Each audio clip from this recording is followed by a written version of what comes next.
एक दिन थुंग थुंग दारू पीते पीते अपनी बीवी और बच्चे के साथ ससुराल से घर लौट रहा था। थुंग थुंग एक देवड़ा था, फिर भी थुंग थुंग को दारू पीते देखकर उसकी पत्नी कभी कुछ नहीं बोलती थी, क्योंकि थुंग थुंग भले ही देवड़ा हो लेकिन कभी अपनी बीवी बच्चे को भूखा नहीं सोने देता था। वह अपनी बीवी और बच्चे से बहुत प्यार करता था और थुंग थुंग देवड़ा बना ही इसलिए था क्योंकि वह एक गरीब किसान था।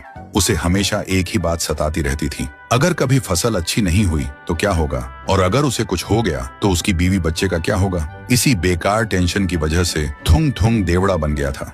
लेकिन जिस गांव में थुंग थुंग रहता था उस गांव में एक पुराना राज था। उस गांव के बाहर एक पुरानी हवेली थी और उस हवेली के अंदर एक बड़ा सा आईना रखा था जिसके अंदर सिर्फ काला अंधेरा था। लोग कहते थे वह आईना चेहरा नहीं नियत देखता है और उसी का भविष्य दिखाता है। और कहते हैं कि बहुत साल पहले एक आदमी जब उस आईने के पास गया तो आईने ने उसे अपने अंदर खींच लिया था। इसीलिए सालों से किसी ने न उस हवेली में घुसने की और न ही उस आईने में झांकने की हिम्मत की थी।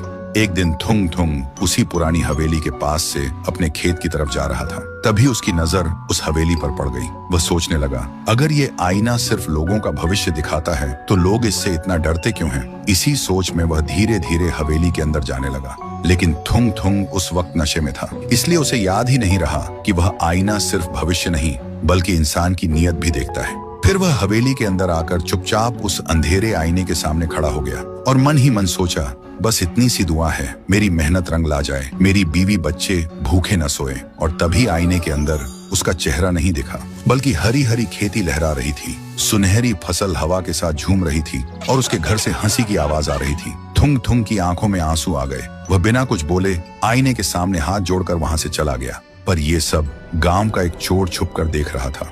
ये सब देखते ही उसके मन में लालच आ गया। वह सोचने लगा, गांव वाले झूठ बोलते हैं, ये आईना तो जादुई है जो लोगों का भविष्य उजाला करता है। शायद इसलिए गांव वाले सच छुपा रहे हैं ताकि सिर्फ वही अपना पेट भर सकें।